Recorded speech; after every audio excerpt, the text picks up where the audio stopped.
Hello and welcome back to Stop and Go F1. My name is Reese and this is the recap for the Mexican GP qualifying, which has set a very fun grid for tomorrow's race. Before we get into it, make sure you like and subscribe, all that wonderful stuff.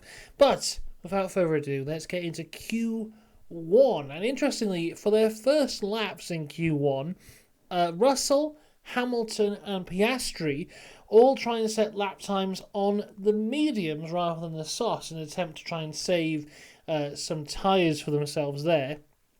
Norris also attempts this. He does an outlap on the mediums but then backs off completely and goes back into the pits. This would be the beginning of a very bad day for Lando Norris, not setting a lap on those medium tyres. But you know who had a very good day? One Daniel Ricciardo. In Q1, he sets the purple sectors for Sector 1 and Sector 3 on his first lap. And after a fantastic tow from Yuki Tsunoda as well. Yuki Tsunoda, of course, is going to be starting 20th for the race after some engine changes. So qualifying for him doesn't really mean much, which means he was the perfect teammate to give Daniel Ricciardo that tow down the main straight at the start of his lap. Now, both of the McLarens were in the drop zone towards the end of Q1, and they looked like they were both struggling. Piastri had an awful first sector. His first sector was actually slower than Magnussen's in the Haas, but he has an incredible second and third sector to put himself P2 as he crossed the line. Lando Norris, though, not good enough at all. His fastest lap time was only good enough for P19. He got an awful lot of curb as he went round, but also as he was coming out of the garage, it looked like his car may have gone into anti-stall. I don't know if that's confirmed or not, but as he came out of the garage, he came out and stopped, and he came out and stopped again, and I think he did it a third time, and as he went round, he got a lot of curb, really put him offline, and yeah, big struggles for Lando Norris. Now, on the fast laps for everyone, their final fast lap, it was ruined by one Fernando Alonso, who had a big spin going into turn 3. His car went completely off the track. Luckily, did not hit the wall, but this brought out the yellow flag, which obviously meant no overtaking, but also you couldn't go fast through there, and as that was the second DRS straight, there was also no DRS. So that ruined everyone's lap for their final fast lap. But it also put a lot of people in some very compromising situations because both Hamilton and Logan Sargeant are now under investigation for not slowing down for that yellow flag section. And Logan Sargeant is actually under investigation twice because he actually overtook Yuki Tsunoda in that yellow flag section there. So he is under investigation for that. Also, towards the end, we had a lot of impeding in the pit lane. Guys just trying to find that section of the track. We're trying to get some clean air. So just a huge traffic jam in the pit lane. It looks like it was started by Max Verstappen. Then he went out and Russell just continued it.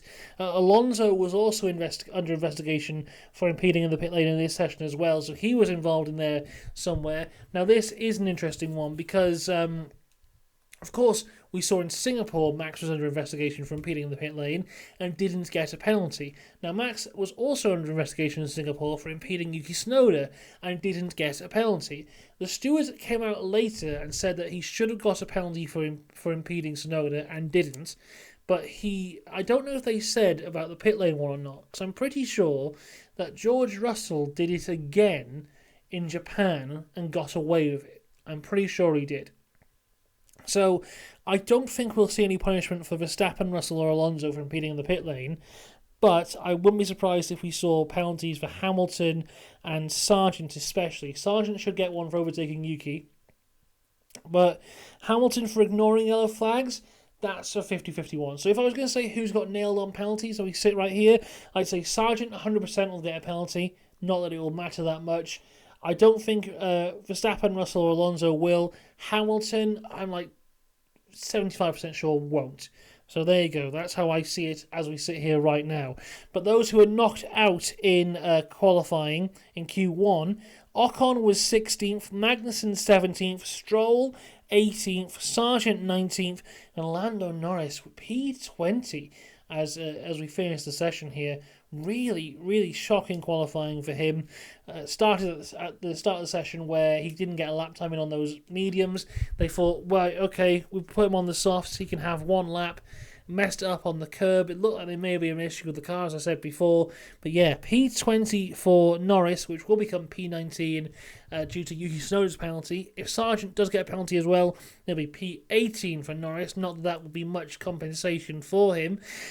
If I was McLaren at this point, I'd take a brand new engine.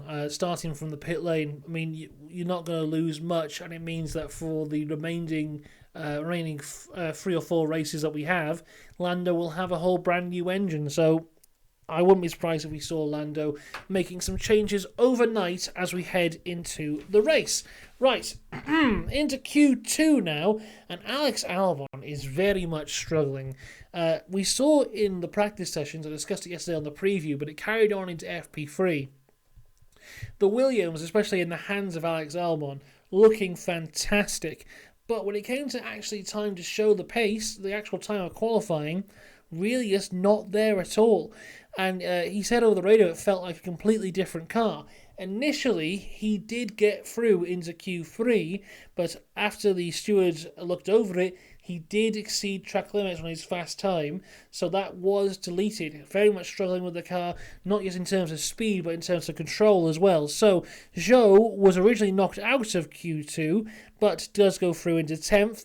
Gasly was 11th, Hülkenberg 12th, Alonso can only manage P13, so Alonso had this fantastic streak, not being kicked out of making it into Q3 in every race. That was broken last weekend, and now he's starting a new streak of not making it into Q3 for the second weekend in a row. Albon, unfortunately, is P14, and Yuki Tsunoda was P15 with no time set. Now, Yuki did give the toe to Ricciardo again in this session, and I was quite surprised that he didn't set a time, because as much as giving Ricciardo the toe is very important and could get him into Q3, surely, you know, the AlphaTauri had pace here this weekend. So if he had set a time, I think he probably would have got into Q3 and then could give Ricciardo a tow again when the time matters the most. But no, they decided to let Yuki not set a time in Q2, and he was out. Then we go into Q3. Right, here are the lap times, the leaderboard after the first laps everyone set. So Zhou had not set a time at this point, he was 10th. Bottas in 9th, Piastri 8th, Perez 7th, Hamilton 6th, Russell 5th, Ricciardo was in 4th, Verstappen was 3rd, and it was Sainz in 2nd, with Leclerc in 1st. It was unbelievable. Ferrari, who've looked like they were nowhere all weekend, all of a sudden came out and had incredible pace at the start of Q3, when of course it matters most.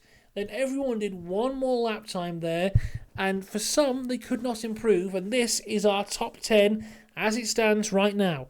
So Zhou was 10th, Bottas in 9th, Russell only good enough for 8th, and of course is still under investigation. Piastri only good enough for 7th, but much better than 20th. Hamilton was 6th and is under investigation. Perez could only do 5th, beaten by Ricciardo in the AlphaTauri without a tow from his teammates, manages 4th place. Incredible lap time for Daniel Ricciardo. Max Verstappen is 3rd and under investigation still. Carlos Sainz was in P2 and just 0.067 ahead is Charles Leclerc. Absolutely shocking there from me, really. Having a Ferrari front row is something I was definitely not expecting after looking through the sessions over the last couple of days.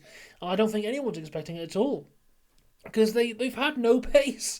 Like, you know, you look at the previous sessions, Q1, Q2, they were just, you know, they're in their normal Ferrari spots. They're like 6th and 7th. And all of a sudden, bam, 1st and 2nd. Absolutely incredible stuff. Max Verstappen not too far behind. Off of Leclerc, 0.097 and 0.030 off the back of Charles Leclerc, so a very close top 3. But man, the star of qualifying, Daniel Ricciardo. Now, this is the second race of his second comeback of the year after his broken wrist. As I said over last weekend, didn't massively impress over the United States Grand Prix.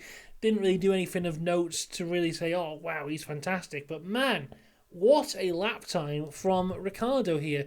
Not only did he beat Perez, but he's just over a tenth off the back of Max Verstappen in an Alpha Tauri. So, wow, great job from Ricciardo in the Alpha Tauri. Perez, as I said, is fifth. Hamilton's sixth. I expected a bit better from Hamilton because he always does well around here.